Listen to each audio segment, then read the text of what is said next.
Tonight is the law. We are told in the book of Acts that God is not far from each one of us. For in him we live and move and have our being. I would like to change that a little and say to you that God is never so far off as even to be near. For nearness implies separation, and God and man are one. Man is all imagination, and God is man, and exists in us and we in him. The eternal body of man is the imagination, and God is God himself. We cannot even be near, for nearness implies separation. On this day, you and I can go and knock. Go the surface, exercising the same power that created the universe and sustains it. Your own wonderful human imagination is God. That's all.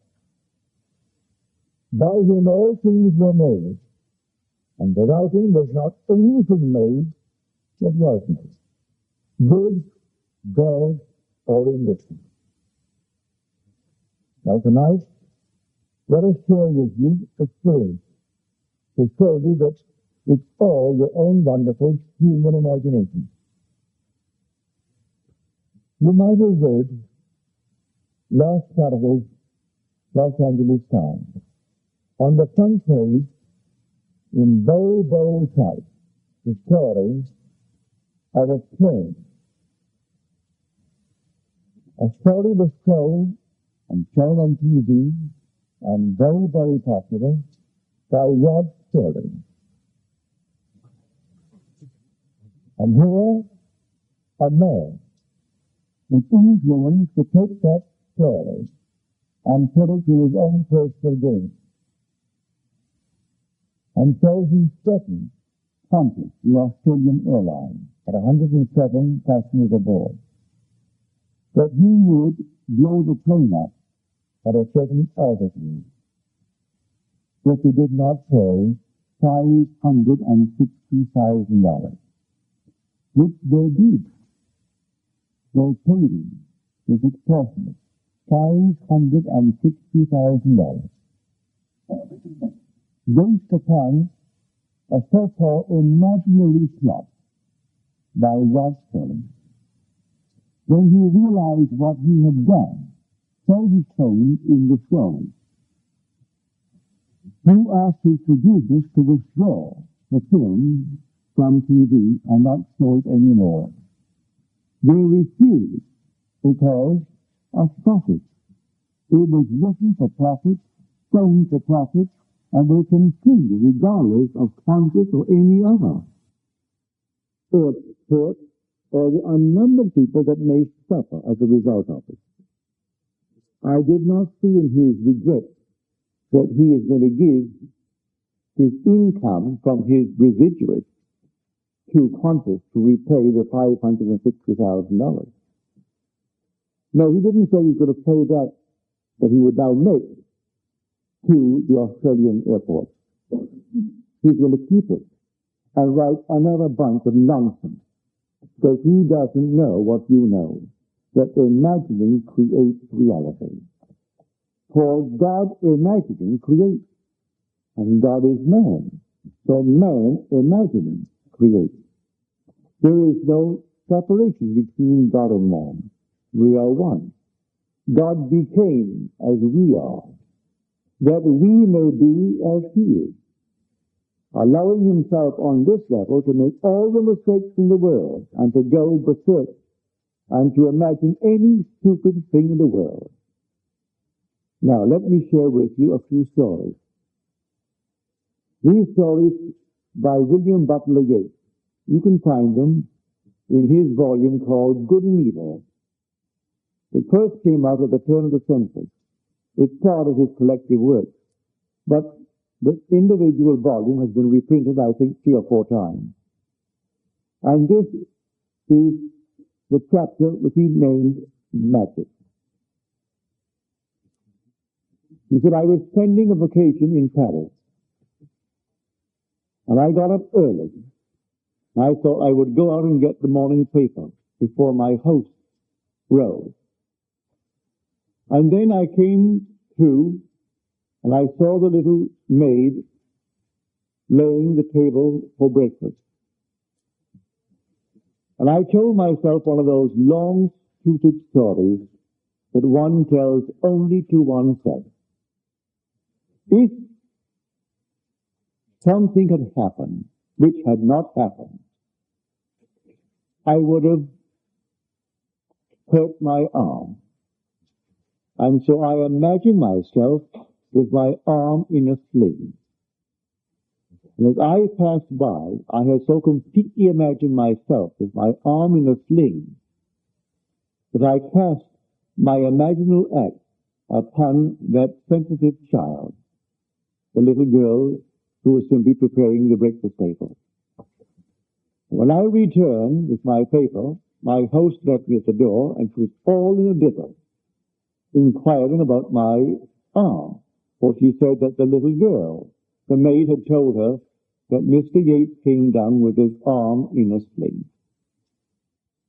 Then I remembered what I had done. I simply imagined that had I done what I had not done, I would have hurt my arm, and my arm would now be in a sling. So I cast my imaginal act so intensely upon that maid, she saw it as an actual fact. Now, he said, just about the same time, I thought intensely of a fellow student and a message I wanted to give him, but I did not wish it committed to paper. I wanted to tell it to him, but he was not present. 2 days later, I got a letter from this fellow student who was several hundred miles away. And just about the time that I had intensely thought of him and the message, I appeared seemingly in bodily form, as though in the flesh, in a large hotel where he was, amidst a large crowd of people. And he told me that he would like me to return after the crowd was gone. And then I vanished and returned that night at midnight and told him the message, which he told me in his letter. Now he said, I have no conscious knowledge of the projection. I only know that I intensely thought of my fellow students and the message I wanted to convey. And there I appeared in the midst of a huge crowd in a hotel several hundred miles away. And he could tell me to return later after the crowd dispersed, which I did at midnight and told him the message. Now, he said, I could tell you a number of stories of the power of imagination. Then he tells the one of Joseph Glenthorne, which is a very popular story, supposedly very, very true. That this student at Oxford University, finding himself, without funds, could not continue his studies. And so, in the day that he left college, because he could not afford to continue, he found no job, and he joined himself to a bunch of gypsies, traveling gypsies. And one day, 2 students who knew him at college came upon him among the gypsies, and he made a sign not to be identified. And then came up afterwards, and he told them, I'll meet you in the inn, and then I will explain to you why you find me among this crowd. Well, they were curious, so they went to the inn, and when he came into the inn, he told them they're not quite the vagabonds that people think that they are. They have a secret that is not known at Oxford. None of our professors know it. I know I never heard about it, said he. So no one knows it. but I'll tell you what they've taught me. And I have learned all that they've taught me so far, and I've improved upon it. Now, to show you what I mean by it, I will leave you two fellows alone. And when I return, I will tell you what you have discussed in my absence. And so when he came back, he told them in detail what they had discussed, or everything they discussed. And they were curious and wondered why. He said, you had no choice in the matter. I determined what you would discuss. My imagination led yours. Their story is all about imagination. And they, by the complete control of their own imagination, influences your behavior. That's what I learned from them. Well, if God makes all things, well, then God must be the human imagination. If a man could so control his own imagination that he influences your behavior, and you think that you initiate what you do, when it was the man in control of his own imagination that did it, then we understand what the poet thinks. All things by a law divine, in one another's being mingled. I see you, you see me. Were we not intermingled, I couldn't perceive you. If I couldn't penetrate your brain, and you couldn't penetrate mine, you couldn't perceive me. So all things by a law divine, in one another's being mingled. The man who is in control of his own imagination, penetrating the whole vast world in which he is involved, could influence the world. So that is the secret that he tried to tell these two scholars who graduated from Oxford. He could ill afford to continue his studies. So he quit because of the lack of funds. But he learned what no one at Oxford could teach him. The control of his own wonderful human imagination.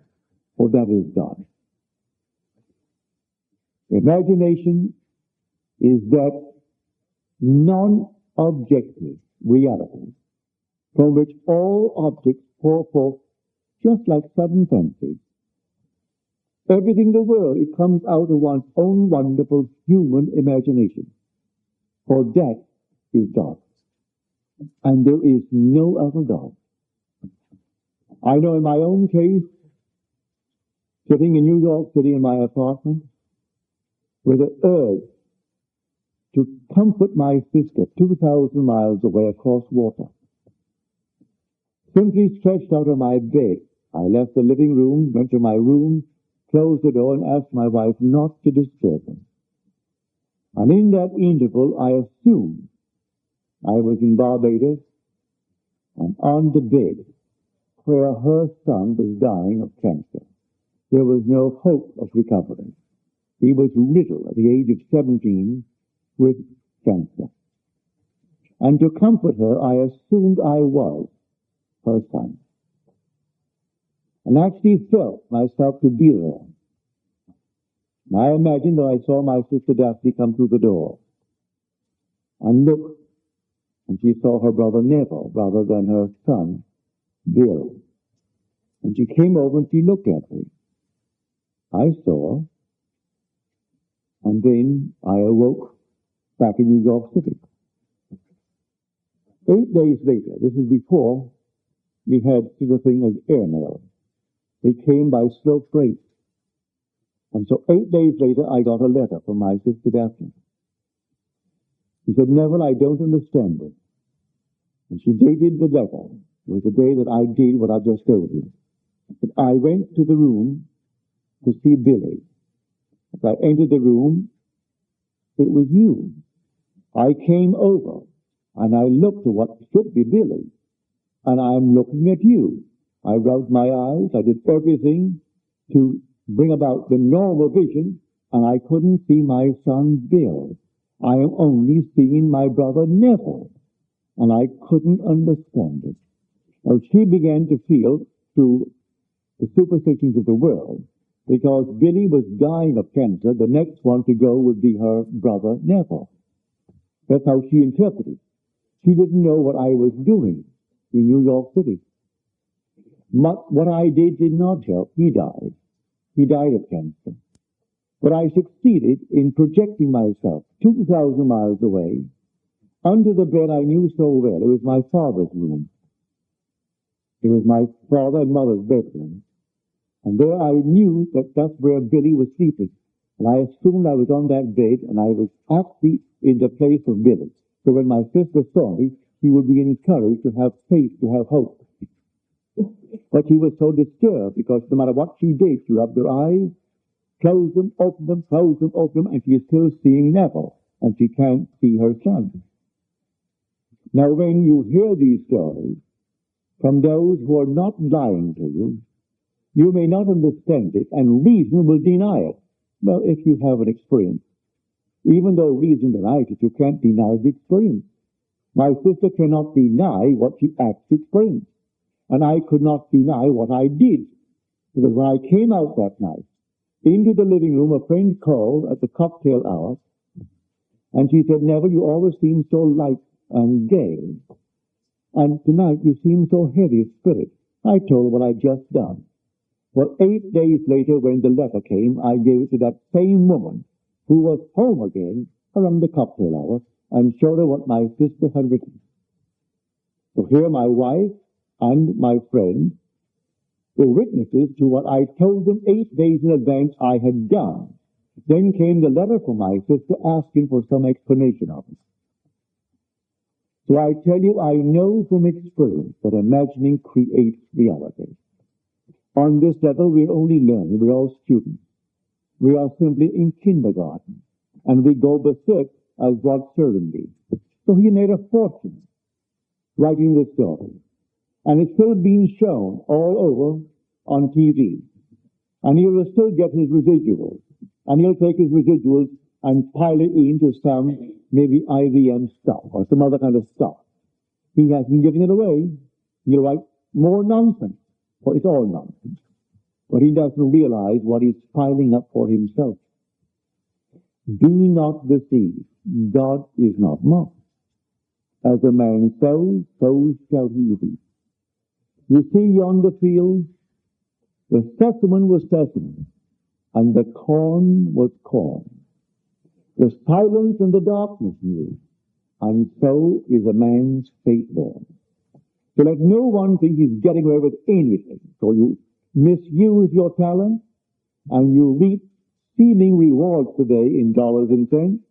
Tomorrow you will reap it in another kind of payment. Another kind of payment tomorrow. And dollars and cents cannot buy it. Dollars and cents cannot free you from it either. You'll go through the experience of having misused the talent that you receive. And the talent is the gift of God himself. God actually became man, that man may become God. So this is the law by which we live. Learn to use your imagination lovingly on behalf of everyone in this world, because you're going to reap the fruit of it. Whether you use it lovingly or unlovingly, you're going to reap the fruit of it. So I say to you tonight, God is not apart from man. He is never, not in eternity, so far off as even to be near, because nearness implies separation. That statement from the 17th chapter of Acts would imply separation. He is not even separated. He can't even be near it, because he is your own I. When you say I, that is God. When you say I am, that's God. His name forever and forever. And there is no other God. The minute you say thou, that's a false God. If you address him as you, that's a false God. The only God is I am. That is my name forever. And by this name I must be known throughout all generations. So do not misuse it. Now you can set yourself a goal. Any goal. And if you really know exactly what things would be like if you had realized it, and then enter into that state, Now I tell you, it will become to you objective. At the moment it seems only a shadow, just a shadow, because you have not entered into the sketch. When you enter into the sketch takes on a cubic reality and becomes objective to you, not to another, but to you. Now leave it alone. In time, in its good time, it will flower and become what the world calls an objective reality. It was real the very moment you entered it, because you are the reality. All things exist in the human imagination, but all things, you name it, it exists in you. But it exists in you only as a shadow. It's shadowy. But if you enter into the so-called shadow and clothe yourself with it, it ceases to be a sketch and it becomes a cubic reality, just like this room. At this moment, your home you know so well is only a shadow. And this room that you do not know very well, it seems so real because you are in it. Now, everything in this world, so-called natural effects, every natural effect has an imaginal cause and not a natural. A natural cause only seen. It is a delusion of the fading memory. Our memories, yes, it's good, it's adequate for sameness, but it's not perfect. I'll show you. When you go home tonight, take an ordinary, a magazine, take the cover, a landscape, or a postcard, and look at it and know exactly what you're doing. You're looking at the postcard. Try to memorize it. Spend as much time as you want on it. Spend an hour if you want. Try to memorize that card. And you think you know it, all right, you know it. Now turn it over and try to reconstruct it from your memory of it. And be honest with yourself and see how far you are from what you were observing. Yet when you turn it over, your memory picture of it is good enough for sameness. You know it's the same card because it is good enough, but it's not good enough for the accurate picture. So our memory is all right. It's good enough for the call to sameness.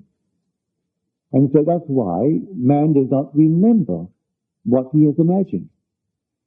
He forgets what he's imagined, he sets it in motion. And when it confronts him as his harvest, he denies he had anything to do with it. He can't remember what he did. Now, every imaginative man in this world is forever casting, I would say, glamours and influencing the entire world of the passive, unimaginative. They're forever falling under the influence of those who are vivid in their imagination. They are reaping it, and you'll understand the cry on the cross, Father, forgive them, for they know not what they do. For some vivid imagination has compelled them to act as they act. So forgive them, the actors. Any condemnation goes to the author, not the actor. Man condemns the actor in the drama, when really, if there's any condemnation, it is really the author, not the actor. And the author of the play is God, for God is your own wonderful human imagination. This one that extorted $560,000 from Qantas, he didn't conceive it, he saw it on TV. And it gave him an idea. And he thought, maybe I can get away with it. Well, who is the author of it? Rod Sterling. Here was Sterling, he was the one who conceived it. And here was an actor who thought, here's an idea to get $500,000. And he got it. Because there were 107 souls aboard that plane. And they couldn't run the risk that it may not be true. that if at a certain altitude it would go off, then they had to pay that extortionist $560,000 and save the lives of the 107 souls aboard that plane. So he got the money, and he was the actor. If you catch him, undoubtedly they'll send him up for life. But who is the actual culprit? Terry. He wrote it, and so he's making all kinds of money out of that he wrote. And he continues to make it. He wrote a series that came, well, went for 2 or 3 years at prime time. It's now still selling at other times, called Twilight Zone. All of his marvelous imagination. It doesn't hurt anyone what he did in that one. But he has made a fortune using the talent. But in this, he misused his talent. And his regret does not alter the fact. But in the end, no one gets away with any misuse of his talent. He pays it in a way that money will never be able to compensate. That's the story. So your own wonderful human imagination is God. And that God is creating all the phenomena of the world. As Disraeli said, man is not the creature of circumstances. Circumstances are the creatures of men. We are creating them. We are not the victims of circumstances. We are creating circumstances. Man is not the creature of circumstances. Circumstances are the creatures of men. Benjamin Disraeli. Don't do something. There was a man, an able man, who said Christianity is the fulfillment of Judaism. He never denied that he was a Jew. His very name tells you who he is. Benjamin Disraeli. This is of Israel. Benjamin of Israel. That's what his real name is. He never denied he was an Israelite. But he knew that the Christian faith, if properly understood, was but the flower, the fruit on the tree of Israel, the fulfillment of it. When God actually became man and flowered in man, and the whole vast, wonderful imagination that is God awakened in a man. And he knew that he was God. And he tried to tell his world, and they denied it. That was not what they were looking for. And buried in every man is God. And in each man, he has to awaken. And when he awakens, he is God. But before he awakens, oh, does he go amok. Does he make mistakes, these horrible mistakes of the world? But the day will come, he will completely awaken within man. When he does, he'll be governed by love, and nothing but love. Until he's completely governed by love, what horrors we create in this world. So the whole vast objective world is created by the imaginal act of men. Everything now proven in the world was once only imagined. I don't care what it is. The simplest little thing, the chair, the dress you wear, the hat, the house, everything was only imagined and then executed. It began all in the imagination of man. So everything that is in this world is nothing more than the imaginal act of men pushed out. Good, bad, or indifferent. So tonight, you take me seriously. And know that you, and you alone, are responsible for the phenomena in your world. If you're passive and not alert, you can be influenced because all things by a law divine in one another being mingled. But it's still the one being. And so you can be influenced. You and I trust that you could not be influenced to take a picture shown on TV and extort $500,000. I trust your ethical code is beyond that. But not everyone is beyond it. You and I hope, are beyond such things. But there are unnumbered people who are not, and they will simply be influenced by the powerful imagination of a writer, a very successful writer, who, if tonight he was invited by some university to speak on the art of writing, could demand maybe $2,000, $3,000 for his appearance. And he knows nothing concerning the story of the Bible, but nothing. Had he known it, he would not have done it. For you know it, and he doesn't. So he makes his 3,000 if he wants to take it. He doesn't have to take it. He has so much money, he doesn't need it. But you have what he doesn't have. You have awakened to the point of knowing how to use your imagination lovingly on behalf of others. So this is the law of Scripture. When we speak of the law and the promise, this is the law. That your imaginal acts are creating facts in this world. Imagining creates reality. So watch carefully what you are imagining when you return tonight and you're about to go to sleep. See that your mind is filled with lovely things, imaginal things, and drop off into that state.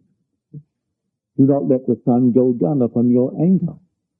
Actually resolve it within yourself and speak as though things were as you would like them to be, and make them lovely, make them altogether marvelous in your world.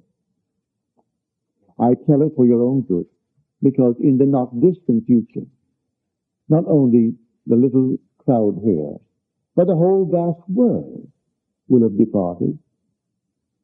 Those who are now claiming themselves to be another generation and demanding special service, there will, in the not distant future, be old people who will vanish from this world.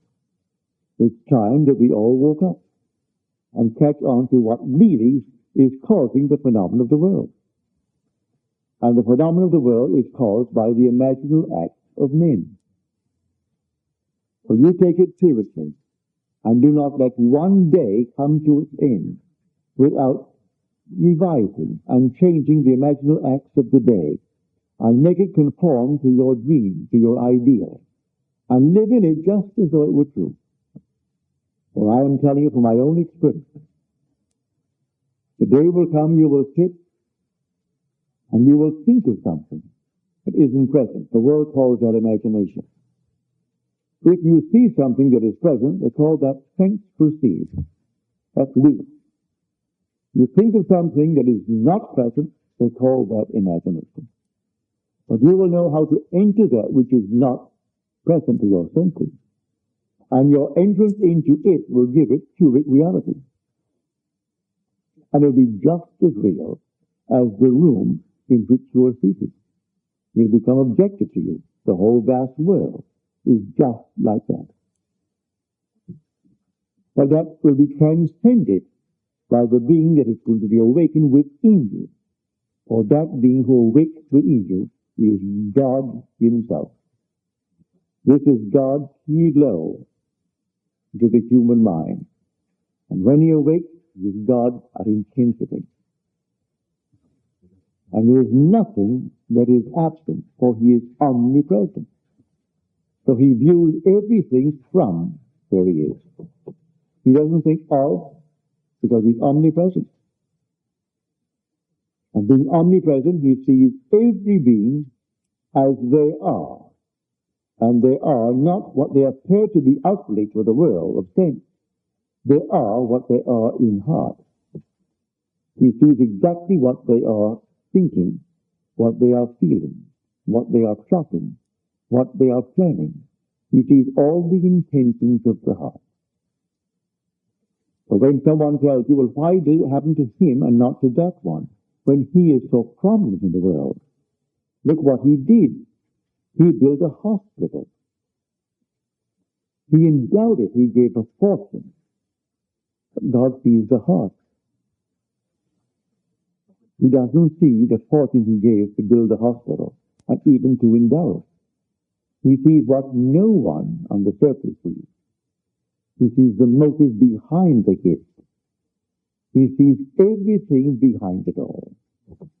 Because he sees everything, because being omnipresent, he sees everything as it is. Now, so when you're told, he called all before him and said, no, I reject him. This is to pick out the one he called David. He rejected his brothers because he said, man judges after the appearance, and God sees only the heart. So I reject him, I reject him, I reject him. Called the other one, and then came David. Now there's a man after my own heart who will do all my will. And so, now you'll realize, if you take it seriously, what is in store for all of us. The end is God. The origin of all was God. In the interval, we go berserk. We run them up. But if you know what you could do, start doing it. Don't wait. You can be the man, you can be the woman that you would like to be. But wanting it is not going to do it. You must be it. You can't just say, I would like to be it. You must assume that you are it. And seek in the assumption that you are it. For the assumption, though at the moment denied by your senses, denied by everything round about you, if persisted in, will harden into fact. So you dare to assume that you are the man, the woman that you want to be. And day after day, live in that assumption as though it were true. And that assumption will become a reality in your world. Even if you go hungry, doesn't matter. No matter what happens, go hungry.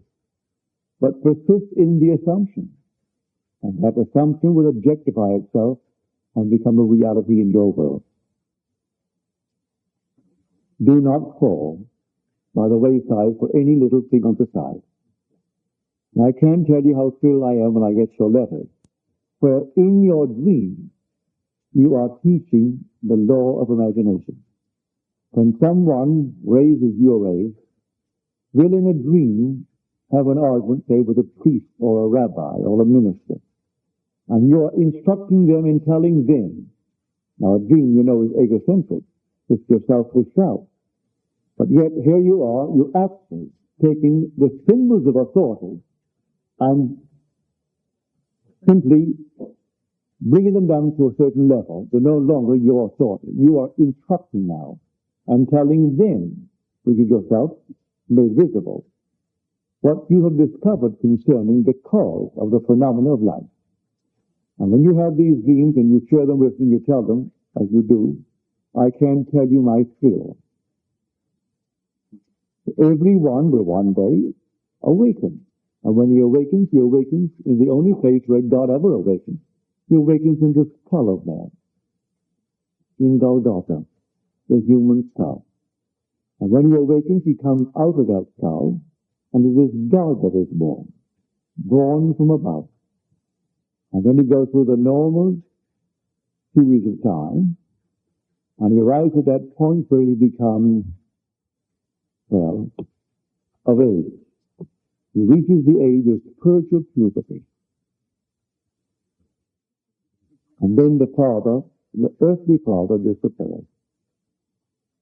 For when he reaches the age of 12, Joseph disappears from the scene. And now he is now a creator. He can actually create his own image. He creates because he's reached the age of spiritual puberty.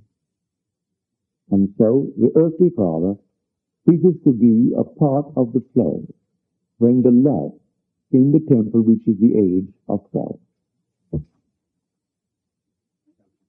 But he has foreshadowing of it before and after. It's approximately 12. It didn't say 12. When he was about 12 years of age, they're talking and they wondered, why did you do this to us? And he said, do you not know I should be about my father's business? And he's talking to his father and his mother. And they did not understand him. And then Joseph disappears from the play. He is no longer brought back into the play, for he has become the father. And so the son becomes the father. He now creates as God the Father.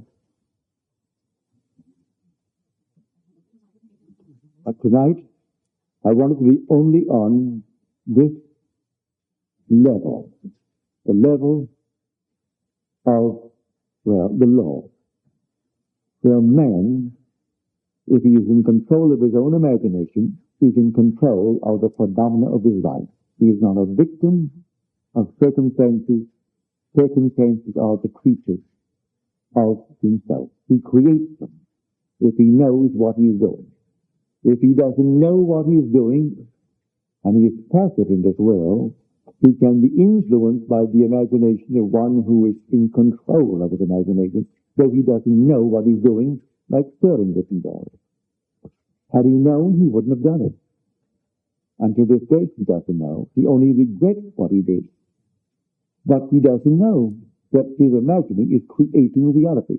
He sees the evidence before him and still doesn't know it. I tell you, imagination creates reality. So be careful what you imagine, because you are setting in motion. And because all things by a law divine in one another's being mingle, you are influencing everyone, even though they do not see your picture or read your book. As Grace again said, having seen the operation of this law, we should never be certain it was not some woman treading in the winepress who started that subtle change in men's minds. Or that the passion, because of which so many countries were given to the sword, did not begin in the mind of some shepherd boy, lighting up his eyes for a moment before it ran upon its way. Who knows who this night feels neglected, feels hurt, feels wrongfully accused, and who is sitting alone and treading in the winepress, who tomorrow will influence some catastrophe. Some shepherd boy dreaming of some heroic future, and thinking only in terms of war that could bring him the crown of a hero. And he, while tending his sheep, he is simply dreaming of being a hero and using his talent, which is God, using his imagination in some destructive manner, even though he tends the sheep. So I say to everyone, know what you're doing every moment of time, because your imagining is creating reality. Now let us go into the silence.